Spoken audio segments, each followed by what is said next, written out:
Hello everyone, most welcome to my YouTube channel. And आज अपन nursing aptitude के कुछ अच्छे अच्छे क्वेश्चन सॉल्व करने वाले हैं।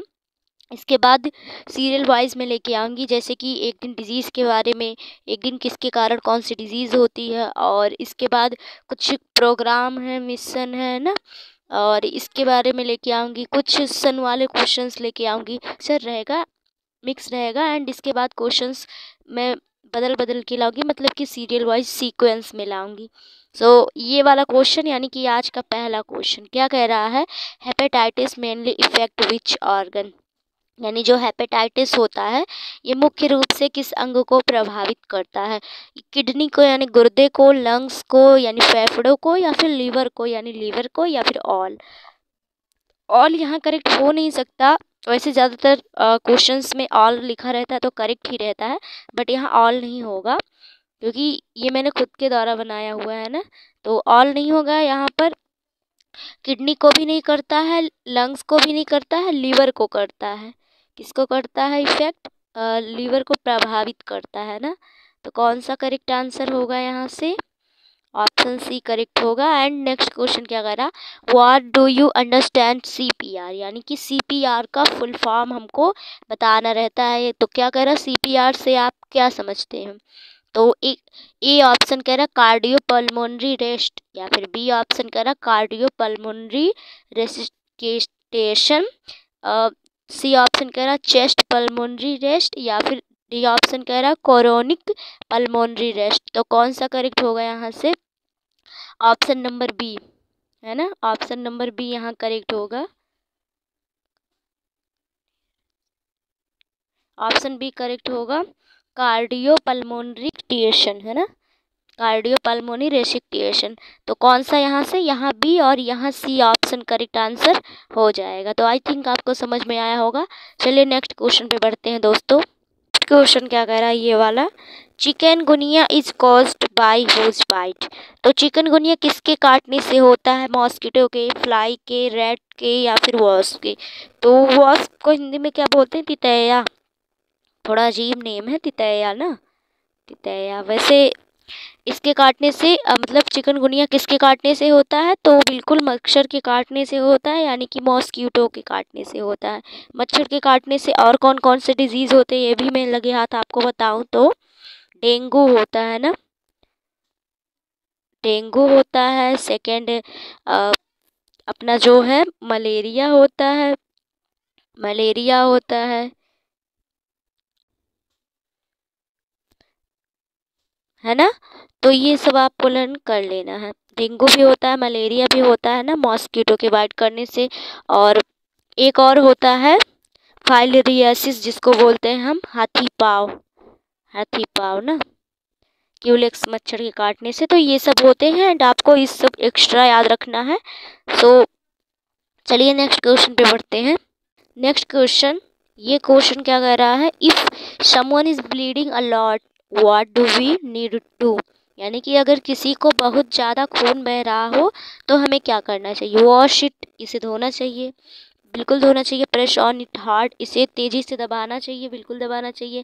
Keep it still and supported. So all यहाँ से करेक्ट ऑप्शन हो जाएगा ऑप्शन नंबर डी है ना, ऑप्शन नंबर डी करेक्ट हो जाएगा। एंड ये क्वेश्चंस तो बिल्कुल इजी है और बिल्कुल अपने नर्सिंग एप्टीट्यूड में टफ क्वेश्चन नहीं आते, बिल्कुल ऐसे ही क्वेश्चन मेमोरी बेस्ड क्वेश्चन आते हैं। तो नेक्स्ट क्वेश्चन क्या कह रहा है, zero dose of hepatitis B is given by, जो हेपेटाइटिस बी का जीरो खुराक है वो कब लगाया जाता है? तो during pregnancy, at the age of 6 week, या फिर at the age of 10 week, या फिर at the time of birth. तो कब लगाया जाता है हेपेटाइटिस बी का टीका? तो जन्म पे लगाया जाता है, एट बर्थ पे लगाया जाता है ना, एट बर्थ। तो यहाँ से डी ऑप्शन करेक्ट होगा। एंड यहाँ पर एट बर्थ लिखा होना चाहिए था, लेकिन यहाँ लिखा गया eight the time of birth. तो यहाँ से ऑप्शन डी करेक्ट हो जाएगा है ना।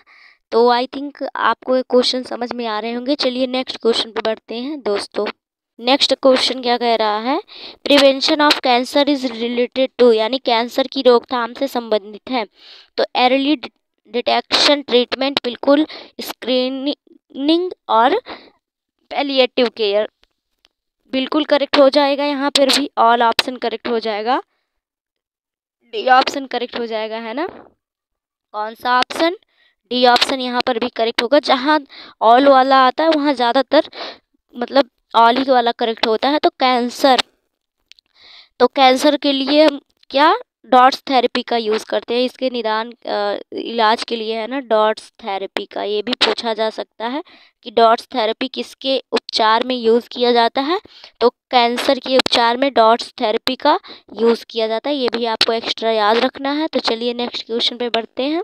नेक्स्ट क्वेश्चन क्या कह रहा है, which organ does jaundice effect, यानी जो पीलिया होता है, जो जॉन्डिस होता है, किस कौन से अंग को प्रभावित करता है? लंग्स को यानी फेफड़ों को, हार्ट को यानी दिल या हृदय जो जिसको हम बोलते हैं, लिवर को, या फिर स्टमक यानी पेट को। तो जॉन्डिस क्या होता है? सूखा रोग। पीलिया क्या होता है? ये लीवर को इफेक्ट करता है, लीवर को प्रभावित करता है ना। तो करेक्ट आंसर यहाँ कौन सा होगा? ऑप्शन नंबर सी, यानी कि यहाँ लीवर बिल्कुल करेक्ट आंसर हो जाएगा। सो ये इजी क्वेश्चन इसलिए मैं फास्ट करा रही हूँ। चलिए और अगले क्वेश्चन पे बढ़ते हैं। समझाने लायक क्वेश्चन रहेंगे उनको मैं समझाऊंगी भी, ऐसी बात नहीं है। एक्स्ट्रा भी जो बताने लायक रहेगा, जो मुझे आता है, मैं बताऊंगी। तो क्या कह रहा है next question, the basic responsibility of a nurse is, nurse की मूलभूत जिम्मेदारी कौन सी है? तो this is very very important and basic और इजी क्वेश्चन, है ना। तो बीमारी की रोकथाम करना बिल्कुल है, स्वास्थ्य को बढ़ावा देना बिल्कुल है, दर्द से मुक्ति बिल्कुल है। तो उपरोक्त सभी यानी कि all of these correct answer हो जाएगा, है ना। ऑल ऑफ दीज यहाँ पर करेक्ट होगा। तो बिल्कुल एक नर्स का क्या काम होता है? बीमारी की रोकथाम, स्वास्थ्य को बढ़ावा देना, दर्द से मुक्ति पाना, है ना। तो बिल्कुल यहाँ ऑप्शन डी करेक्ट होगा। And this question is very very important and easy. So चलिए अगले क्वेश्चन पे बढ़ते हैं दोस्तों। अगला क्वेश्चन क्या कह रहा है ये वाला, ECG इज़ यूज्ड फॉर, यानी जो ECG है इसका प्रयोग हम किसके लिए करते हैं, है ना। तो किसके लिए करते हैं ये बताना है। तो मस्तिष्क संबंधी बीमारियों के निदान के लिए। यहाँ देखिए, यहाँ ये वाला नहीं होगा, बी ऑप्शन। क्षय रोग के निदान के लिए, या फिर सी एड्स के निदान के लिए, या फिर डायरिया के निदान के लिए, है ना। तो कौन सा करेक्ट होगा? ECG ब्रेन से रिलेटेड होता है। ECG जो है ब्रेन से रिलेटेड होता है, मानसिक यानी कि मस्तिष्क संबंधी बीमारियों के निदान के लिए, है ना। मस्तिष्क संबंधी बीमारियों के निदान के लिए करेक्ट हो जाएगा ऑप्शन ए, यहाँ बिल्कुल करेक्ट आंसर हो जाएगा। एंड नेक्स्ट क्वेश्चन की बात करें दोस्तों, तो नेक्स्ट वाला क्वेश्चन अपना क्या कह रहा है, BP of a child in comparison to an adult. Adult से बात की क्या की जा रही है कि एक बालक का BP वयस्क की तुलना में होता है, यानी कि जो एडल्ट पर्सन है उसकी तुलना में जो एक शिशु होता है या बच्चा होता है, चाइल्ड होता है, उसका BP क्या होता है? कम होता है, ज़्यादा होता है, बराबर होता है, कम या ज़्यादा दोनों हो सकता है। तो कम होता है ना, लेट्स इट यानी कि कम होता है। तो ऑप्शन ए करेक्ट होगा, कम होता है। सो यहाँ से आपको क्या समझ में आया कि जो एडल्ट पर्सन होते हैं इनकी BP क्या होती है? ज़्यादा होती है, और जो बच्चे होते हैं इनकी BP क्या होती है? कम होती है एडल्ट पर्सन के कंपैरिजन में, है ना। तो यहाँ से ए ऑप्शन, अगेन दोनों में ए ऑप्शन करेक्ट आंसर हो जाएगा। चलिए दोस्तों हम अगले क्वेश्चन पे बढ़ते हैं। ये वाला क्वेश्चन, नेक्स्ट वाला क्वेश्चन क्या करा, rates contribute to the transmission of which disease, यानी कि यहाँ देखिए चौहान लिखा गया, सॉरी अगर कोई चौहान हो तो बुरा मत मानना। चूहे के द्वारा कौन सी बीमारी का संरक्षण लिखा गया, संचरण यानी ट्रांसमिशन, यानी संचरण यानी फैलने का जो तरीका है, मतलब कैसे कौन सा बीमारी है जो चूहों के द्वारा फैलता है? तो एड्स फैलता है? बिल्कुल नहीं है, चूहों के द्वारा एड्स कब से फैलने लगा? रेबीज तो जो एनिमल होते हैं ना, एनिमल के काटने से यानी कुत्ते बिल्ली के काटने से होता है ना। तो ये भी नहीं हो सकता, ऑप्शन बी भी नहीं हो सकता। और अगला कह रहा है प्लेग और ट्यूबरक्लोसिस। तो ट्यूबरक्लोसिस तो एक ड्रॉपलेट इन्फेक्शन होता है, बूंद संक्रमण से फैलने वाला होता है ना। तो प्लेग करेक्ट हो जाएगा। प्लेग क्या है? एक चूहे के द्वारा यानी रेट के द्वारा फैलने वाला बीमारी प्लेग है। तो कौन सा? ऑप्शन सी करेक्ट आंसर हो जाएगा। अगला वाला क्वेश्चन क्या करा, the following symptoms is not assessed during Apgar scoring. तो एक अपगार स्कोरिंग होता है तो उसके लक्षण का आकलन नहीं किया जा सकता, यानी कौन सा इसमें है जिससे उसके लक्षण का आकलन नहीं किया जा सकता। तो ए ऑप्शन है skin colour, B option heart rate, C option respiratory rate, या फिर D option HV level. So पहला है स्किन कलर यानी कि त्वचा का रंग, हार्ट रेट यानी कि हृदय दर, और रेस्पिरेटरी रेट मतलब श्वसन दर। तो जो HV लेवल यानी जो हीमोग्लोबिन का लेवल यानी स्तर हीमोग्लोबिन का है, ये नहीं अपगार स्कोर आकलन कर सकता है इसका। एंड जो अपने 3 ऑप्शंस है, स्किन कलर बिल्कुल करेगा अपगार स्कोरिंग के दौरान, स्किन कलर का भी होगा, हार्ट रेट और रेस्पिरेटरी रेट का भी होगा। तो करेक्ट आंसर ऑप्शन डी हो जाएगा। आई थिंक आपको समझ में आ रहा होगा। एंड चलिए नेक्स्ट क्वेश्चन पे पढ़ते हैं। ये वाला क्वेश्चन क्या कर रहा है दोस्तों, सिम्टम्स ऑफ इंडिकेशन आर, यानी जो अपच है इसके लक्षण हैं। तो अपच मतलब जो इनडाइजेशन फूड हो, मतलब जो फूड का डाइजेशन नहीं होता, तो इनडाइजेशन आर ना, सिम्टम्स ऑफ इनडाइजेशन आर। तो अपच के लक्षण क्या है, स्टमक पेन होना, और नौसिया, और ब्लीचिंग, या फिर ऑल। ब्लीचिंग नहीं होगा यहाँ पर, वेल्चिंग होगा। तो करेक्ट आंसर ऑल यहाँ पर हो जाएगा। ये बोनस है आपके लिए कि ऑल यहाँ करेक्ट आंसर हो जाएगा। पेट में दर्द होगा, डकार आएगा, मतलब क्या कहते हैं उसको, ऐसी मतलब डकार भी आएगा, और जी भी मचलाएगा, है ना। तो इन सब का हिंदी क्या होगा, पेट दर्द, डकार, और क्या, जी मचलाना, जी मचलाना। तो देखिए मैं हिंदी इंग्लिश दोनों बता रही हूँ आपको, आपको जो बेटर पड़े समझने में आप समझे। अगला कह रहा है फैक्टर्स अफेक्टिंग पल्स आर। तो कौन सा कारक है जो कि इफेक्ट प्रभावित करता है पल्स को, यानी दर को। हिंदी में पल्स को क्या बोलते हैं, दर। हाँ, वही जो दर होता है, पल्स रेट। तो एज, डेप्थ, स्पीड, ऑल। सो बिल्कुल ऑल यहाँ पर भी करेक्ट होगा। एंड ये बहुत ज़्यादा अच्छा क्वेश्चंस भी था। तो जो फैक्टर हैं जो कि इफेक्ट करते हैं पल्स को, यानी कि जो पल्स रेट यानी जो दर, हृदय दर है उसको, तो उम्र भी करती है, डेप्थ भी करती है, स्पीड यानी चालनी स्पीड, डेप्थ यानी गहराई, उम्र के प्रभाव से भी होता है। तो ऑल यहाँ बिल्कुल करेक्ट आंसर हो जाएगा। आई थिंक आपको समझ में आ रहा होगा। तो चलिए नेक्स्ट क्वेश्चन पे बढ़ते हैं। नेक्स्ट क्वेश्चन आ गया, क्या कह रहा है ये वाला question, who is known as father of surgery. तो लगे हाथ में आपको फादर ऑफ मेडिसिन भी बता देती हूँ। फादर ऑफ मेडिसिन, तो फादर ऑफ मेडिसिन कौन है, हिप्पोक्रेटस, है ना। फादर ऑफ मेडिसिन कौन है, Hippocrates, Hippocrates. And father of surgery कौन है, सुश्रुता, सुश्रुता। बहुत अजीब अजीब नेम है, बट अपने को तो याद ही रखना है, चाहे जैसे नेम हो ना। तो सुश्रुता करेक्ट होगा। तो यहाँ से ऑप्शन भी करेक्ट होगा। एंड ये एक्स्ट्रा जो मैंने आपको बताया ये भी बहुत ज़्यादा इम्पॉर्टेंट है। तो फादर ऑफ, एक सेकेंड, बी ऑप्शन ना। तो फादर ऑफ मेडिसिन कौन है, हिप्पोक्रेटस है। और फादर ऑफ सर्जरी कौन है, सुश्रुता, है ना। सुश्रुता, सुश्रुता, वही जो भी है, कुछ अजीब सा है। तो आधे से ज़्यादा नेम तो मेरे मुंह से निकलते नहीं है ना, बहुत मुश्किल से निकालती हूँ मैं। तो चलिए अगले क्वेश्चन पे बढ़ते हैं। नेक्स्ट क्वेश्चन क्या कह रहा है ये वाला, ऑब्जेक्टिव ऑफ हेल्थ केयर, यानी कि स्वास्थ्य देखभाल के उद्देश्य क्या हैं। प्रिवेंशन ऑफ डिजीज़, यानी जो डिजीज़ है यानी जो बीमारी उनसे प्रिवेंशन करना, यानी कि इनको फैलने से रोकना। इम्प्रूवमेंट इन हेल्थ, यानी कि स्वास्थ्य में इम्प्रूवमेंट करना, बढ़ावा देना स्वास्थ्य को, है ना। और रिस्टोरेशन ऑफ हेल्थ, तो बिल्कुल ऑल यहाँ पर बिल्कुल करेक्ट हो जाएगा, है ना। तो स्वास्थ्य देखभाल के उद्देश्य ये सभी हो जाएंगे, तो ऑल करेक्ट होगा, यानी ये सभी, हिंदी में बात करें तो ये सभी करेक्ट हो जाएगा, यानी कि सभी ऑप्शंस करेक्ट हैं बिल्कुल इसके अंदर। तो 2 ऑप्शन पढ़ते हैं, ऑल देखते हैं, तो तीसरा ऑटोमेटिक करेक्ट ही हो जाता है ऐसे सिचुएशंस में जिसमें ऑल वाले करेक्ट होते हैं ना, पता ही चल जाता है वैसे भी। तो चलिए अगले क्वेश्चन पे बढ़ते हैं दोस्तों। नेक्स्ट वाला क्वेश्चन क्या कह रहा है, द ऑब्जेक्टिव ऑफ कम्युनिकेटिव, है ना। तो सामुदायिक स्वास्थ्य का उद्देश्य है, तो क्या है ऑप्शन ए, क्या कह रहा है? ऑप्शन ए कह रहा है असेसमेंट ऑफ हेल्थ स्टेटस, यानी स्वास्थ्य स्तर का आकलन। ऑप्शन बी कह रहा है अर्ली डायग्नोसिस एंड ट्रीटमेंट, यानी जल्दी निदान और उपचार।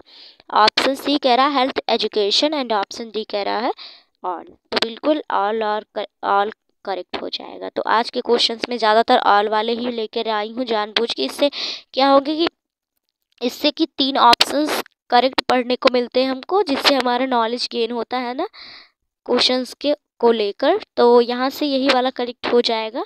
कौन सा करेक्ट हो जाएगा? ऑल करेक्ट हो जाएगा। तो ऑल को कर देते हैं बॉक्स में लॉक। चलिए नेक्स्ट क्वेश्चन पे बढ़ते हैं। अब नेक्स्ट वाला क्वेश्चन क्या कह रहा है? In which year did the Indian government formulated the first national health policy? तो क्या कह रहा है? भारत सरकार ने प्रथम राष्ट्रीय स्वास्थ्य नीति किस वर्ष अपनाई? तो इसको डायरेक्ट आपको लर्न करना है 1983 में। ऐसे क्वेश्चंस डायरेक्ट लर्न किए जाएंगे, है ना। और मैं सन वाले क्वेश्चंस भी लेके आऊँगी। और मैंने कहा आपको जो मतलब और क्वेश्चंस बनेंगे, जैसे कि जो सन वाले हैं या फिर डिजीज़ क्या है, communicable disease, non communicable disease, है ना, और हॉस्पिटल डिपार्टमेंट वाले हैं, इन सब के मैं एक ही क्लास लूँगी। सो उसमें मैं बताऊँगी, है ना। तो चलिए अगले क्वेश्चन पे बढ़ते हैं।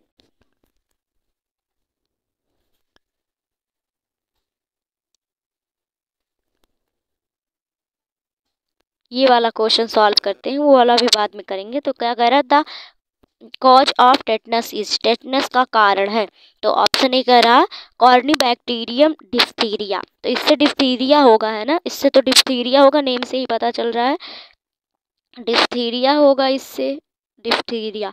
और कॉलेस्ट्रीडियम टेटेनी, तो बिल्कुल कॉलेस्ट्रीडियम टेटेनी से टेटनस होगा। माइक्रो बैक्टीरियम ट्यूबरक्लोसिस, यानी माइकोबैक्टीरियम ट्यूबरक्लोसिस से ट्यूबरक्लोसिस होगा। तो देखिए कितना अच्छा क्वेश्चन था, इससे आपके 3 कॉन्सेप्ट क्लियर हो गए, हैं ना।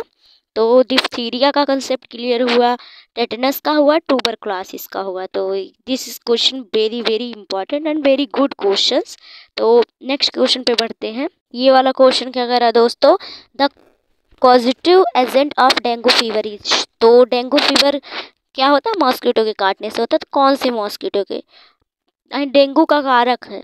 तो बिल्कुल डेंगू वायरस है। यहाँ पर वायरस मतलब वायरस से होता है, डेंगू वायरस से भी होता है, और डेंगू वायरस से होता है और मच्छर के काटने से होता है। लेकिन यहाँ ऐसे पूछा गया है कारक, तो डेंगू वायरस है। एंड अगर मच्छर पूछता तो कौन सा करेक्ट होता? एडीज, एडीज मॉस्किटो के बाइट करने से होता है ना।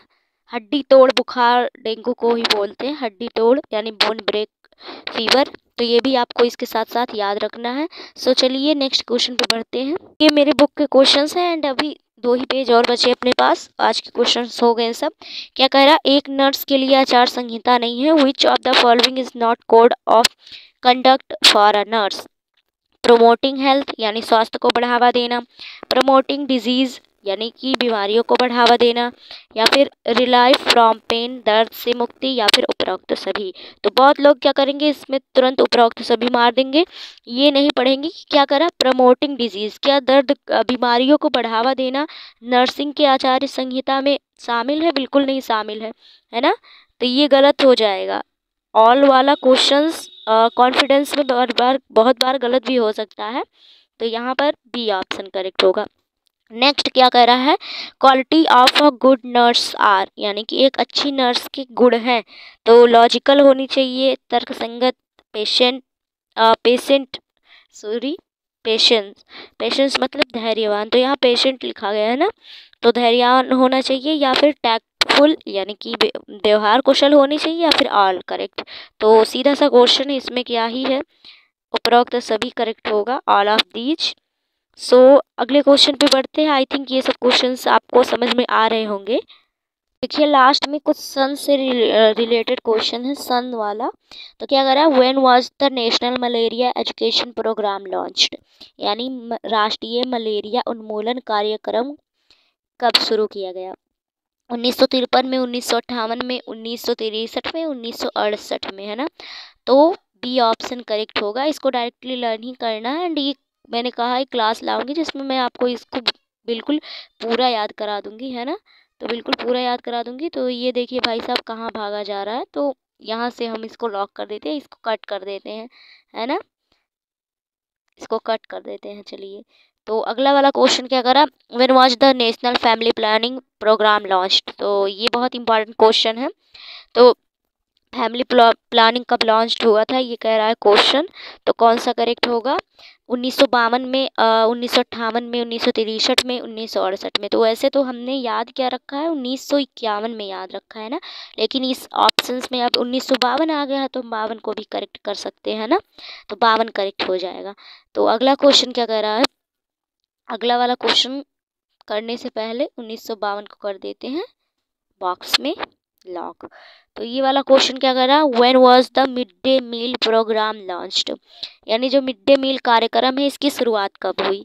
तो 35 नंबर का क्वेश्चन है मेरी बुक का। तो क्या कह रहा है कि जो मिड डे मील है वो कब शुरू किया गया। तो यहाँ डायरेक्टली आपको लर्न करना। वैसे इस ऑप्शंस के अकॉर्डिंग कौन सा करेक्ट लग रहा है मेरे को बी ऑप्शन करेक्ट लग रहा है, 1961, है ना। तो ये थे आज के क्वेश्चंस। तो फैमिली प्लानिंग के बारे में आप 1951 भी याद रख सकते हैं। एंड इसमें नहीं दिया, 52 दिया है तो मैंने 52 ही लगा दिया। सो आई थिंक आपको क्वेश्चंस अच्छे लगे होंगे, समझ में आए होंगे। तो वीडियो को लाइक कीजिएगा, चैनल को सब्सक्राइब कीजिएगा, एक प्यारा सा कॉमेंट कीजिएगा। Thank you for watching this video.